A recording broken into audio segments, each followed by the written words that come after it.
Mudah-mudahan dengan mukjizat karamah dan barakah surah Al-Fatihah Allah berikan kepada kita dan keluarga kita, sahabat-sahabat kita, iman, Islam, ihsan yang kuat, ilmu-ilmu yang manfaat, sehat afiat pada umur dalam taat, dimudahkan segala urusan kita, baik urusan dunia maupun urusan akhirat, dan Allah luaskan kepada kita rezeki yang halal, yang thayyib, yang berkah untuk ibadah kepada Allah, dan mudah-mudahan Allah sampaikan kita kepada ma'rifat, husnul khatimah, dan ridhonya di dunia wal akhirah.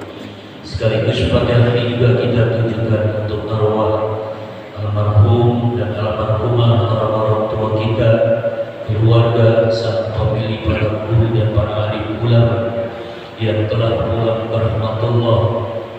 Demikian pula kepada para pejuang dan yang ikut andil dalam pembangunan Masjid Jami Al-Ikhlas ini, baik yang hidup maupun yang sudah meninggal dunia. Mudah-mudahan selalu diberikan keberkahan oleh Allah Subhanahu wa Ta'ala, dan yang sudah meninggal dunia senantiasa selalu mendapatkan limpahan rahmat dan maghfirah, diluaskan dalam kubur mereka dan dijadikan kubur mereka raudhah min riyadil jannah.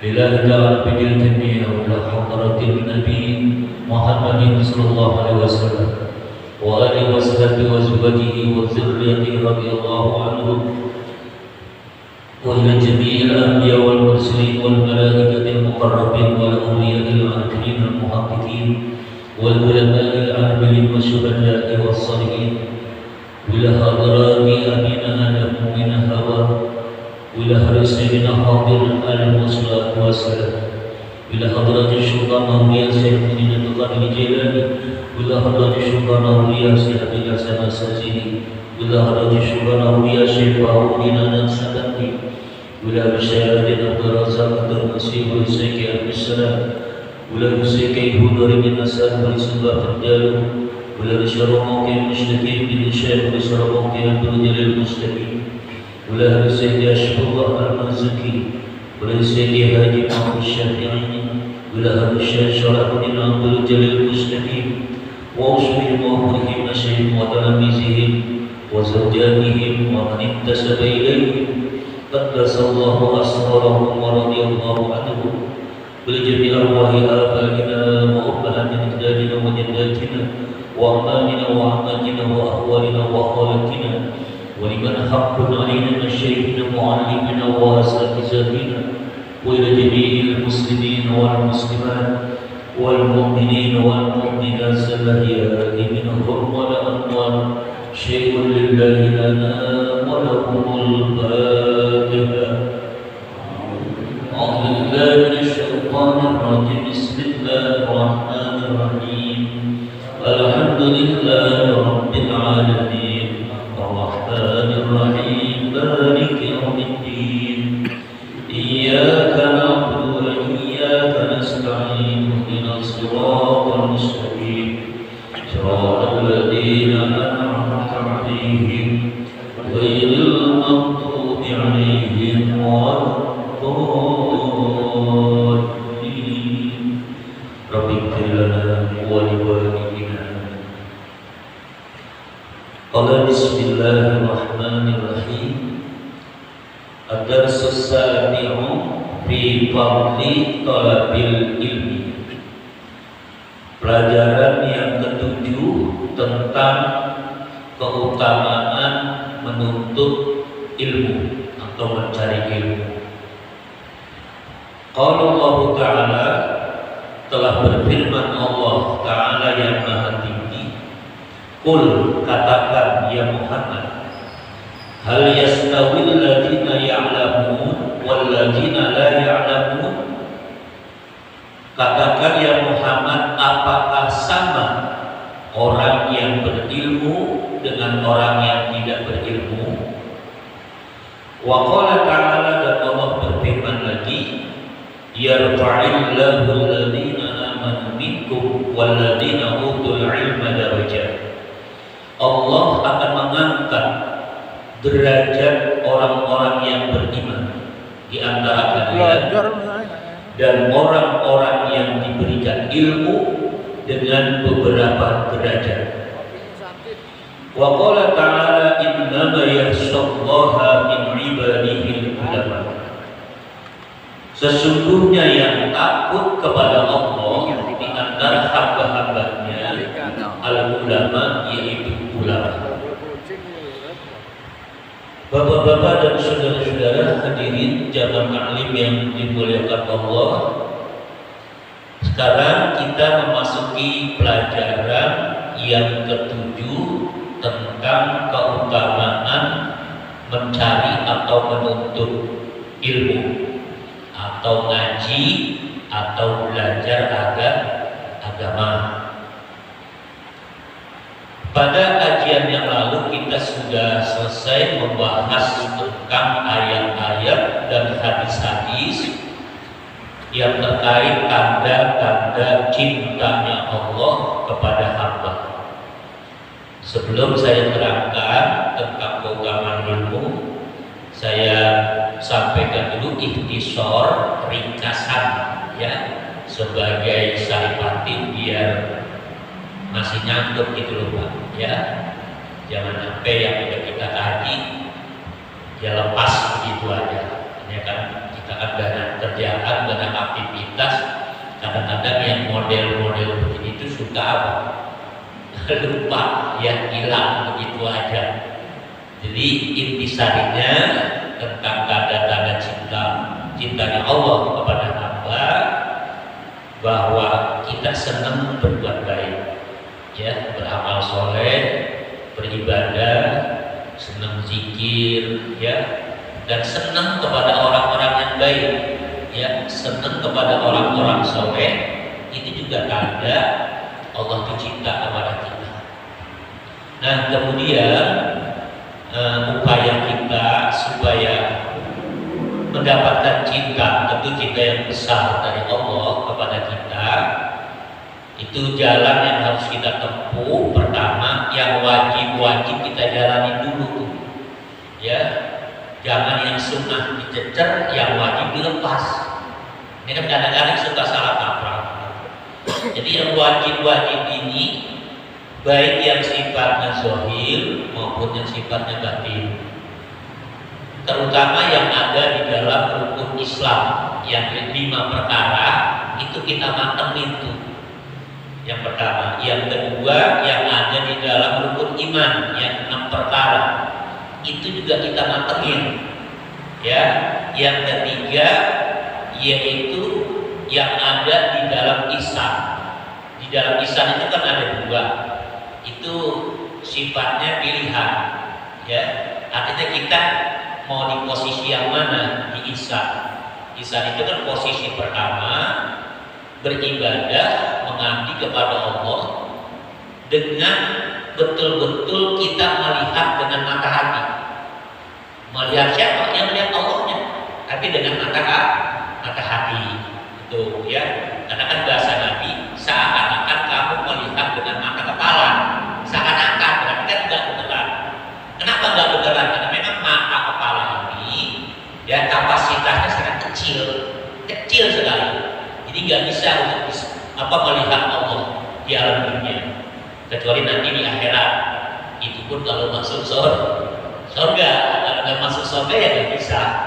Ya baru kekuatan ya, power dan energi mata kita itu memang dibikin full oleh Allah sehingga kita bisa melihat Allah. Kalau sekarang enggak. Kalau sekarang dibisain melihat Allah, pasti kita nggak mau makan, nggak mau minum, nggak mau tidur, nggak mau kerja, nggak mau nikah, nggak mau ngapa-ngapain. Kalau sekarang kita lihat Allah, terus ngapain? Dia lihat Allah aja.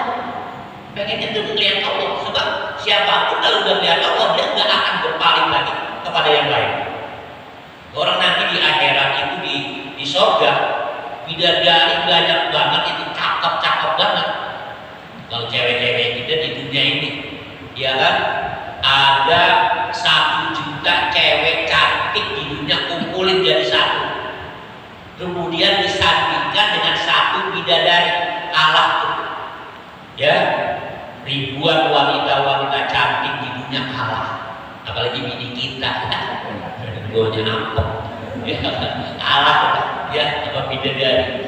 Iya, orang Nabi pernah bilang kalau seandainya bidadari menampakkan dirinya satu detik aja di hadapan kita, pasti kita langsung lenger.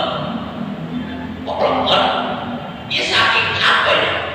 Saking kaget gitu ya, terkesima dengan kecantikan yang luar biasa.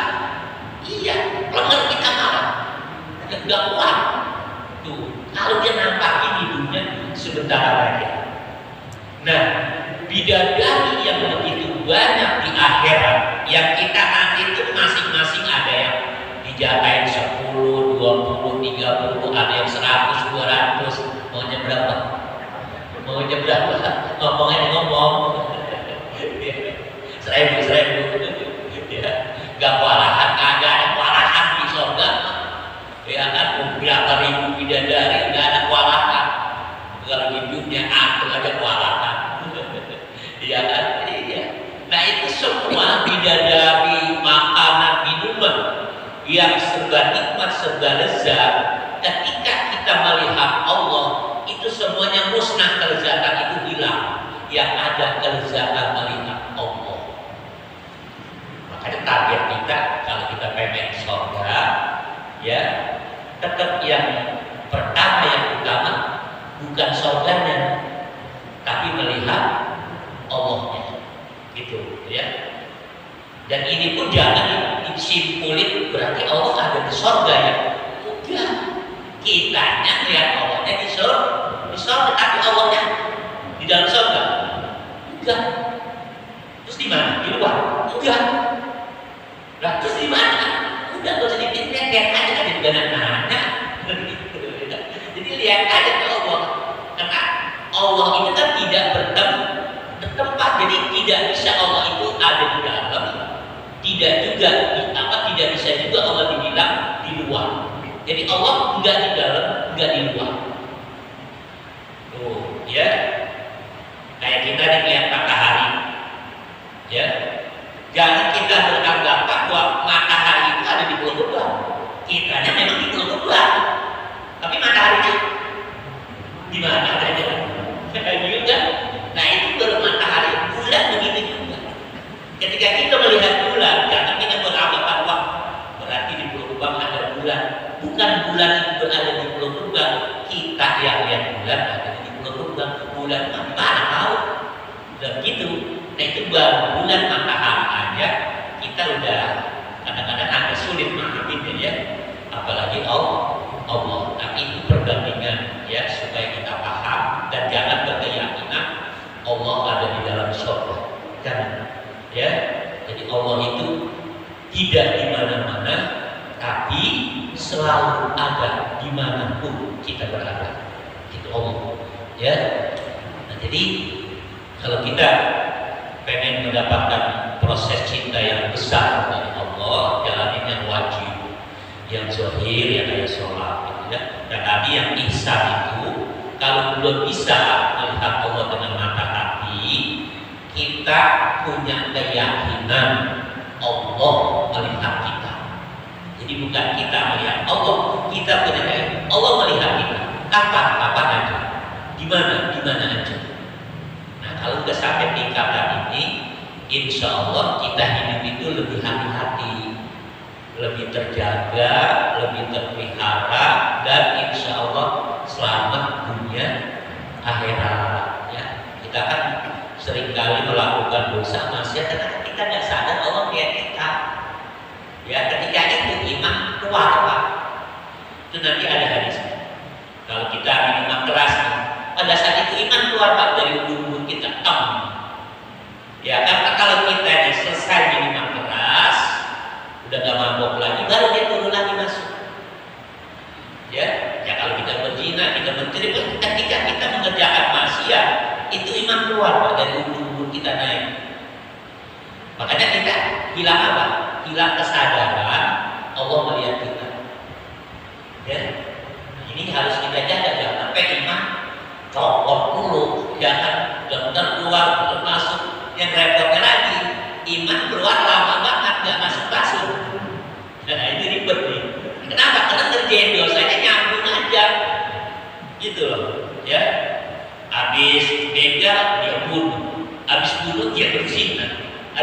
aja main judi, habis main judi dibacok orang, udah kagak ngasal aja itu iman mau turun, kagak jadi lagi. Kenapa? Ngerjain dosanya terus aja tuh. Nah, makanya nanti ini harus kita jaga, ya. Nah nanti kalau diurai itu kan banyak ya, dari 3 pokok rukun agama itu. Jadi kita upayakan yang pertama dan yang utama, yang wajib. Kalau yang wajib, yang sifatnya zahir ya kayak ngaji, sholat, baca Quran, ya, wiridan, tadarus, sedekah, silaturahmi, itu kan zahir. Yang batin juga kita kerjain, ikhlas, gitu ya. Terus apa, zuhud, ya. Zuhud itu memalingkan hati ya, memalingkan hati dari cinta dunia. Jadi sekali lagi ini pembiaraan ya, memalingkan hati, bukan badan maka kerja dagang, bisnis, kerja, cuman hatinya enggak. Hatinya itu ke Allah, hatinya ke cinta Allah, hatinya itu ke akhirat, hatinya itu ke alam kubur. Nah itu namanya zuhud, Pak.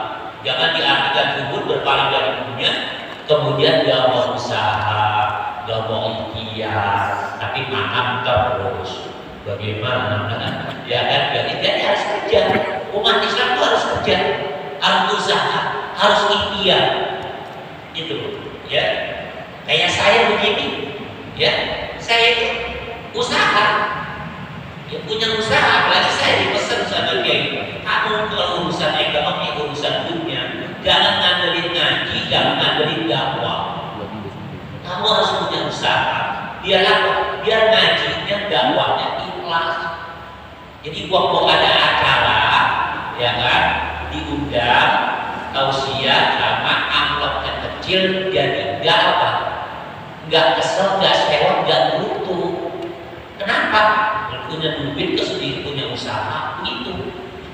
Kalau dia ngandelin ngaji, ngandelin ceramah, ya orang kan enggak sama pengasih amplopnya. Kalau yang kesadarannya tinggi, gede. Kesadarannya sedang, ya sedang. Kesadarannya kecil, ya bocah. Orang ceramah kok bocah. Ya kan, enggak ada masalah saya kan. Mau gampang, enggak juga enggak apa-apa saya kan. Kenapa? Saya punya usaha. Itu meskipun kecil-kecilan. Makanya jangan setujuan, Pak. Ustaz punya yayasan pakai segala dagangan, segala dagang ini, dagang itu. Emang mesti begitu, dulu Nabi juga kan dagang, para sahabat juga dagang, jadi kan ngandelin dakwah. Kalau ngandelin dakwah ya kalau dia undang kalau kagak, iya kan? Itu jadi harus dipahami, Pak. Jangan ketika saya buka usaha itu, kadang-kadang orang salah paham. Bagus banget Ustaz, guru ya. Iya belum ajar, dapat duit, ya nggak ceramah, dia dagang. Padahal metodenya memang seperti itu, dia guru ustaz yang mana dia siapa aja gak ngandelin amplop. Ada yang ngasih syukur, agak Pemetaan. amplop dia bangetan amat. Iya, tapi ya gak sifatnya bisa jadi Pak, namanya orang tenang. Apalagi kebutuhan dana, kemudian dapat apa teman sakit bisa aja satu gede nih orang enggak buah ya, buat ceramah satu jam dikasih teman cepet, kan bisa begitu Pak. Iya, secara manusiawi itu bisa nongol begitu. Nah, kalau saya tekan, maksud jangan kayak gitu dulu. Ya, rakus saya omelin diri saya, nggak boleh begitu. Pokoknya terserah, mau diapain, mau ngagak, mau berangkat duit aja, terima. Ya kalau saya sih namanya istri Pak, perempuan pasti begitu. Oh segini nih udah rezeki dari Allah. Allah masih segitu ya udah syukurin, dan nggak ada lagi dari yang lain. Udah diam. Begitu Pak, perempuan pasti begitu di mana-mana. Cuman saya bimbingnya seperti itu. Jangan masalah keuangan jangan dikait-kaitkan dengan tugas saya ngaji dakwah. Ya, sebab nanti akan menimbulkan tidak ikhlas, dan tidak ikhlas itu gak ada. Siapapun ustaz, kiai, yang guru, dia ngajar, dia dakwah bertahun-tahun. Kalau niatnya cuma untuk cari duit, ya itu dilaknat oleh Allah. Itu iya. Apalagi dibikin amplop isinya apa? Kadang-kadang isinya apa disebut. Dia akan isi amplop itu kan rahasia sebetulnya, privasi. Dia akan dibuka di forum. Ya, jangan kan dibuka di forum, dibuka sama teman aja.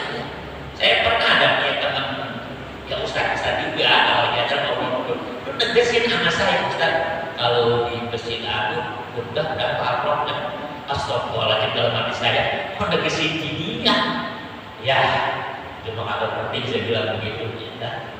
Mau berapa saya nggak pernah mikirin dan nggak pernah istilahnya lalu hal-hal yang begitu.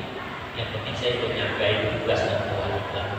Ini aja, hanya tegasin segala khotib amplopnya berapa di masjid Agung, di masjid Agung. Dan dia nyebut di masjid Agung payah katanya. Nah kok masjid payah kan bukan masjid Agung. Iya baru itu. Agak naik katanya ada. Hal-hal kayak gitu saya kalau diajak ngomong kayak begitu sungkan, tidak enak. Iya, meskipun ya sama-sama profesi gitu. Ya, gak enak lah pokoknya. Orang muda pun begitu kadang-kadang. Berapa Ustaz DP? Kok pakai DP? Emang ngambil motor? Iya, akan ngedesin berapa? Gak usah, saya nggak malah begitu, saya jadi gak enak malu. Dia bilang begitu, terserah aja, gue gak apa-apa. Yang penting saya sehat, gak ada halangan. Insya Allah saya adu. Orang muda tuh ada yang ngedesin begitu, Pak. Berapa duit katanya? Dia takut salah katanya, takut gak pantas katanya. Ya, udah ada sebenarnya. Ya, gak usah nyebut-nyebut, yang penting doain. Saya gak ada halangan, saya sehat, insya Allah saya datang. Itu aja. Gak pakai, apalagi harus dialog sekian, atau GPI gak usah. Ya, karena itu akan membuat ketidakikhlasan di dalam menjalankan tugas, apalagi dakwah, ngaji, begini. Ya, makanya ya itu tadi, yaitu yang sifatnya batin Pak ya, supaya proses cinta Allah kepada kita itu makin besar, ya, makin banyak kepada kita. Palingkan hati dari kedengkian. Ya jangan suka dengki sama orang, ya jangan suka sentimen sama orang. Ada orang tetangga, teman saudara punya kelebihan rezeki, kita ikut aja bersyukur. Berapa susahnya sih? Alhamdulillah. Terus sekarang enak udah ya jadi naik. Kata-kata gue minjem ya. Enak kalau begitu kan. Jangan. Ganti rumah. Sampai beliau banget loh. Ya kan duluan kerjanya. Gua lama masih baru gaji juga. Udah segitu, besok lain udah dipecat. Ini jangan kayak gitu. Ya kan kalau kita dalam keadaan susah terus meminjam, enak gak kira-kira? Nah kagak enak kan karena sebelumnya kita udah ngomongnya kagak enak. Tapi kalau kita ngomongnya alhamdulillah dah, meskipun lu baru masuk dalam beberapa bulan, gua yang udah berapa tahun masih segini-gini juga, tapi dulu cepet banget. Udah, alhamdulillah, namanya emang rezeki lo. Cuma gue bilang ini kalau kapan-kapan mau bikin boleh ya. Kan enak ngomong itu kan dia juga kaget. Iya, itu kan iya, insya Allah bantu kan begitu. Kalau kita udah ngomong disuruh kain, ya kan, kita bakalan dikasih juga. Dulu gue disuruh kain, iya kan. Jadi kalau kita lapang hati, lapang dada, insya Allah hidup kita jauh dari stres. Masa orang yang enak kita yang stres? Jadi dia kan, kenapa? Ya itu tadi, karena dengki. Nah itu jauh ya. Itu yang sifatnya batin, Pak, kebencian, dendam pada orang itu jauhin kan. Yang kayak gitu ya, seujon, nyangka buruk kepada orang lain, itu jauhin yang begitu. Nah kalau sudah pada hati beres barulah ya kita tambahin yang sunnah-sunnah, banyakin apa itu sholat, puasa, sedekah, silaturahmi, apa aja. Yang sunnah-sunnah kan lebih banyak daripada yang wajib. Silakan tambahin biar prosesnya ya kita dapat cinta Allah itu lebih banyak, lebih besar. Apabila kita dapat cinta Allah yang lebih banyak, lebih besar, itu hidup akan tetap merasa enteng, Pak. Kebanyakan kita kan jalanin hidup meskipun diam aja. Kita seringkali melakukan beberapa tahapan hidup ini ya. Kesini mentok, kesana mentok, godaan ujian ada.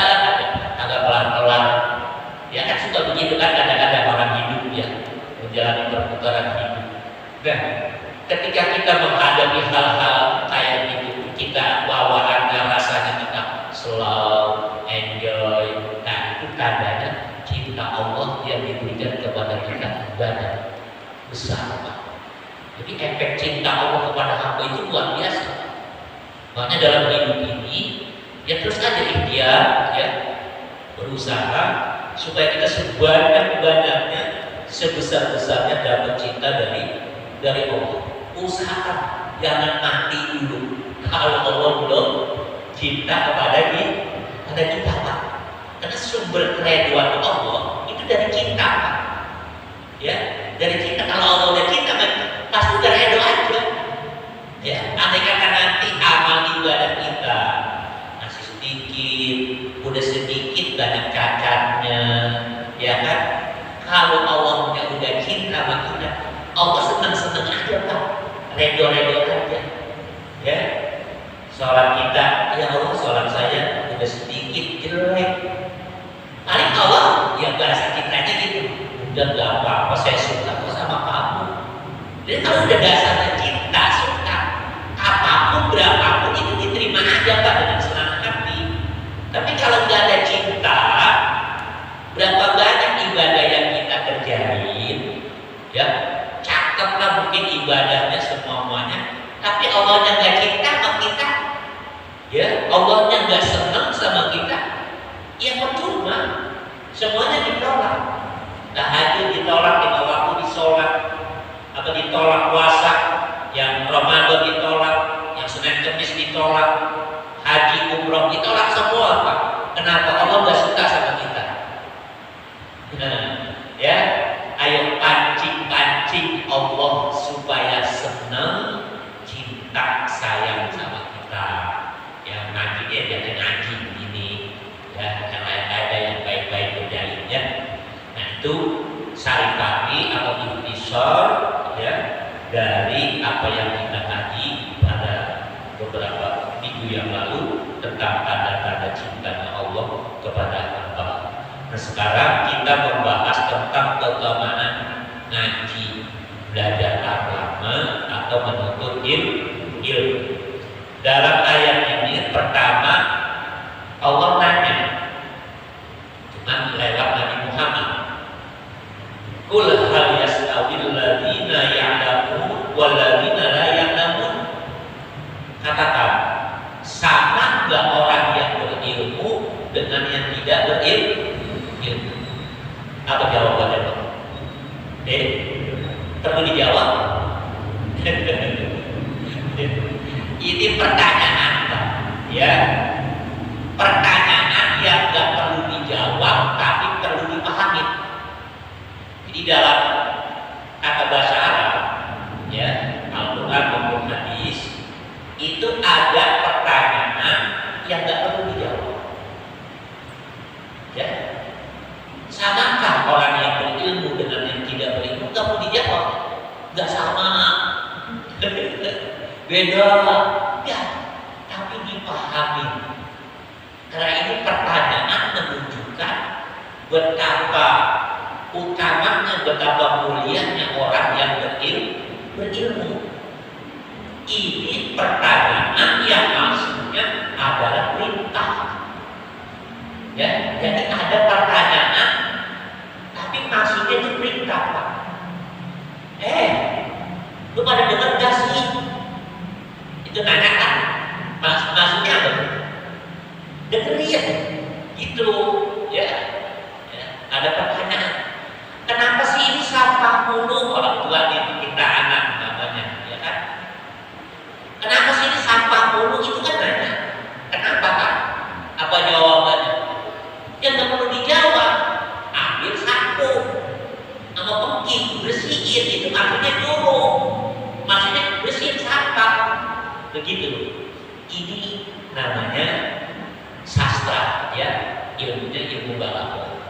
Jadi pertanyaan yang nggak perlu dijawab, tapi harus dipahami dan diberikan tindakan.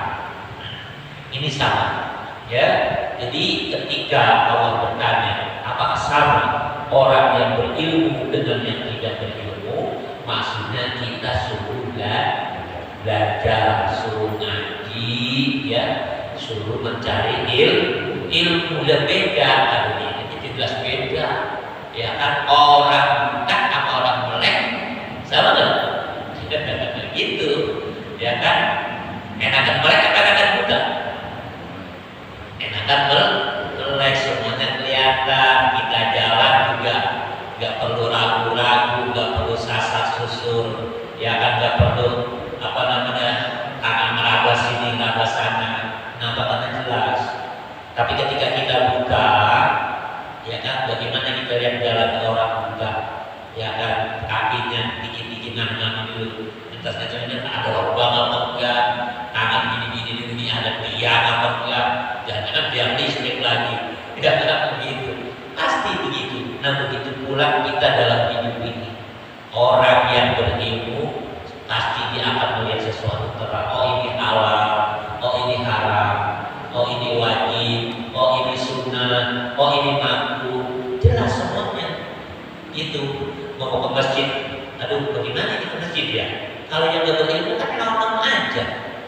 Tapi kalau yang berilmu, dia begitu sampai di depan pintu masjid, itu udah ancang-ancang kaki kanan, terus baca doa, bahkan ditambahin dengan niat itikaf. Kita ngaji masuk ke masjid kalian niat itikaf, jadi pahalanya apa banyak? Pahala ngaji, pahala itikaf, Pak. Jadi luar biasa kalau kita tahu, ya, ada ilmunya. Tapi kalau dari itu nonton aja dia, ya kan, kadang-kadang langsung geprok aja, ya kan ada tahiyatul masjid, kecuali pas masuk sholat berjamaahnya udah mulai, udah nggak usah tahiyatul masjid. Nah kalau Jumat tuh kita nyampe, khotib lagi menyampaikan khutbah, apakah kita yang masuk ke masjid tetap disunahkan tahiyatul masjid atau enggak?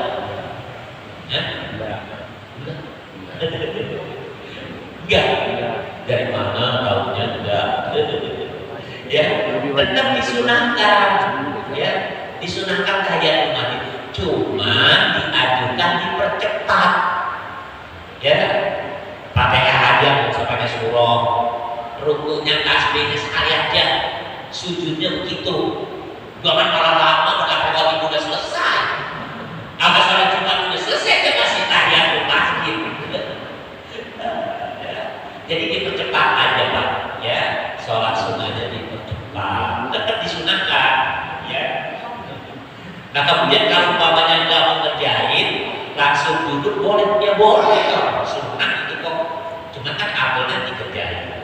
Cuman kalau kita mau langsung duduk Pak, ya, nggak pakai sholat tahiyatul masjid, langsung geprok aja udah, ganti dengan membaca subhanallah walhamdulillah wala ilaha illallah wallahu akbar wala haula wala quwwata illa billah 3 kali. Ya, kalau enggak mau tahiyatul masjid, ya. Nah kalau khotib sudah berkhutbah, bacaan itunya cukup di dalam hati, ya. Kenapa? Karena ketika sudah berkhutbah, segala ucapan atau gerakan yang tidak ada sangkut pautnya dengan pelaksanaan Jumatan jangan dikerjain. Di beberapa kokoh, khotib lagi khutbah dia kokoh. Ya duduk ngaji kan mana satu, mana agak mau ngaji. Kalau mau ngaji kedua lah, ulang banget. Padahal khotib lagi nggak boleh. Orang bilang diam aja nggak boleh. Kita lagi khotib lagi khutbah. Anak-anak kan ada yang berisik tuh kadang-kadang. Kita ingatin, diam, berisik banget. Itu nggak boleh, haram. Ya, sholat Jumat dia itu sia-sia. Terus anak-anak dianggapin pakai isyarat boleh. Itu. Kan kita sekarang jangan pakai isyarat juga mungkin aja. Pakai kain tetap aja, ya kan? Ya makanya kita semuanya nih, terutama orang tua, ya, dibimbing, ya, termasuk kita pengurus dilarang karena ini kumpulin, ayo kumpulin di sini kalau masuk masjid begini. Kalau mau ikut sholat sunat begini-begini. Saya sebenarnya pengen begitu pun nanti di Al-Abdor, ya kan? Anak-anak pun gak dapat baru mau sholat mungkin malah banyakkan bocah apa dia daripada bapak-bapak yang mau ngaji. Kan begitu, gue pada lari-lari, bocah dengan teriak-teriak. Saya pukulin, hukum waktu itu masih ada. Maksudnya belum azan maghrib, saya seperti memang sengaja. Gitu, kalau ikut ke musola, soalnya benar yang aku pakaiannya, masa pakai celana pendek, ya kan gitu, ya kan? Atau rambutnya jangan tahu dan saya bilang gitu, ya kan? Kalau selawatan, kita sholat jangan aminnya duduin mulu, begitu ya. Alhamdulillah sekarang ada tapi, jadi kita semuanya ya ingatin gak usah anaknya juga omelin makin pakai apalagi disabet-sabet itu ibadah kan dulu daripada ke masjid, jangan Pak, supaya itu nanti akan membuat dia artinya punya gambaran gua pengen jadi anak yang pengen masuk masjid diomel, udahlah gua gak mau ke masjid lagi, gitu nanti dia ya, jadi malah jauh dengan masjid. Jadi mereka biarkan ke masjid, kalau mereka rese caranya gitu ya, ambil aja tuh ngomong gini-gini neng, gitu, jangan bercanda ya, jangan pada ribut, jangan berisik, apalagi kalau Jumatan insya Allah dia paham itu pelan-pelan ya. Sebab itu kan aset kita, generasi kita dia kan mereka senang di masjid gitu ya, yang penting kita rapi pelan-pelan. Nah jadi kembali kepada masalah berilmu dengan tidak berilmu, jadi pentingnya ilmu itu di situ Pak. Jadi dari perkara yang kecil aja masuk masjid dia udah sesuai dengan tuntunan itu, apalagi sholatnya ya, bagaimana di masjid, bagaimana di luar masjid, bagaimana untuk kita, untuk keluarga, untuk tetangga, semuanya tahu lah bagaimana minum ini, makan ini, minum itu, makan minum itu ya, makanan itu, pakaian begini, itu semuanya dengan adanya ilmu semua nanti jadi jelas ya.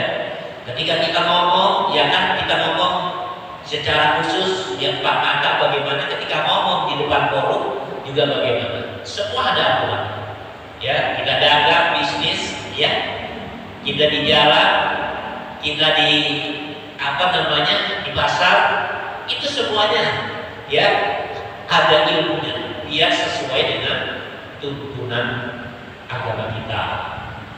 Nah kemudian Allah juga menyatakan ya fa'illahu alladziina aamanu minkum walladziina utul ilma darajat.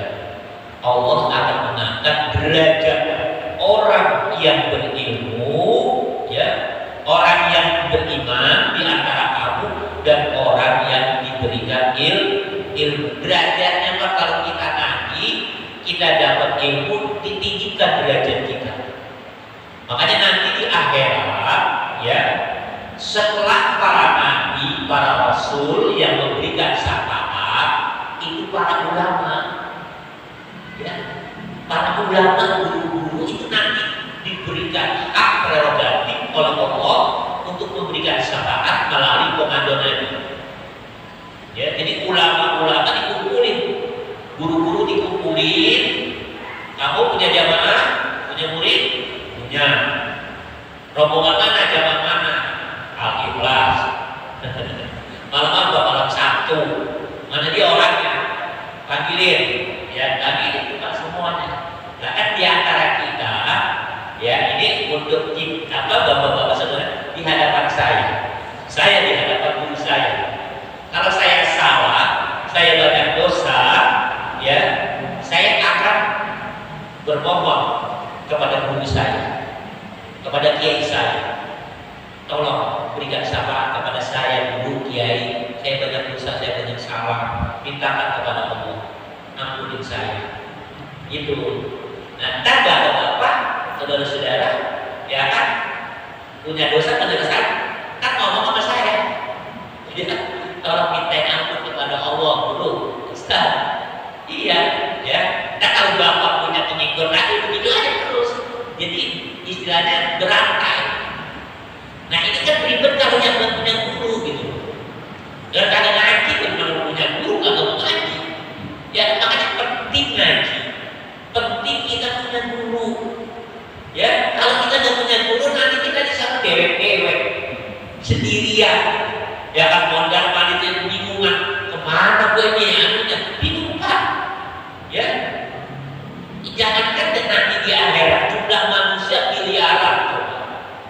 kumpul jadi satu. Ya kan kita kumpul penuh mesin aja, kadang-kadang udah ribut. Ini sepenuh lapangan pada masa miliaran manusia. Nah kita nggak ada yang tuntut. Ya, waktu haji aja Pak, terutama ketika wukuf di Arafah, ya atau melakukan manasik haji, nggak ada pembimbingnya Pak. Itu bingung, nggak ada pendamping. Bagaimana di akhirat? Nah kalau ada guru, ya nanti guru itu yang akan nuntun kita dipegang. Ayo saya ikutin saya. Begitu Pak. Jadi sekali lagi kalau kita di umat Islam nggak punya guru, pokoknya guru yang tadi sono. Ya, meskipun mungkin bisa sekarang cuma prosesnya. Ya, baik wonten Pak. Yang diutamain itu kan kita di umat secara umum ke Nabi. Ya, Nabi punya pewaris para ulama. Nah, ulama-ulama ini diberikan komando. Ya, kumpulin murid-murid kamu, jamaah kamu. Siapa aja yang ngaji? Ya, kalau yang ngaji bagaimana ya Rasulullah?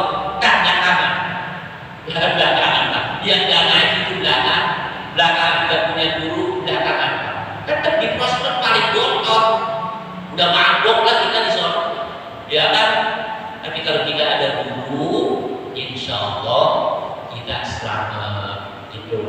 Jadi ulama itu bukan urusan kecil Pak. Guru itu, makanya kita nggak boleh mengecilkan guru ulama siapapun yang pernah ngajarin kita ilmu. Makanya Sayyidina Ali sampai beliau sempat bilang, saya siap dipotong atau saya siap dijual sebagai budak. Oleh siapa? Oleh orang yang pernah mengajarkan aku satu huruf. Satu huruf aja Sayyidina Ali siap dipotong sama guru itu. Ya ini bahasa ini Pak, bukan berarti gila apa guru potong muridnya. Cuma artinya kepasrahan murid kepada guru, penghormatan guru pendidikan segitunya Sayyidina Ali. Tuh, makanya Sayyidina Ali itu otaknya apa? Engkernya luar biasa. Ya, daya IQ-nya itu sangat tinggi. Ngaji, meskipun kadang-kadang dia ulas ngaji, begitu kelar ngaji, ditanya, paham? Padahal dia tidur ngaji. Yang pada melek ditanya, kagak paham. Itu Sayyidina Ali. Iya, guru belum terangin, dia udah paham. Yang lain, itu guru udah memurung terangin, kagak paham. Itu Sayyidina Ali. Makanya beliau disebut Babul Ulum, pintu gerbangnya ilmu. Itu Sayyidina Ali. Iya, ya. Jadi luar biasa peranan ulama. Kenapa ulama itu pewaris Nabi? Ya, bukan pewaris raja, bukan pewaris tahta, bukan pewaris jabatan, pewaris Nabi.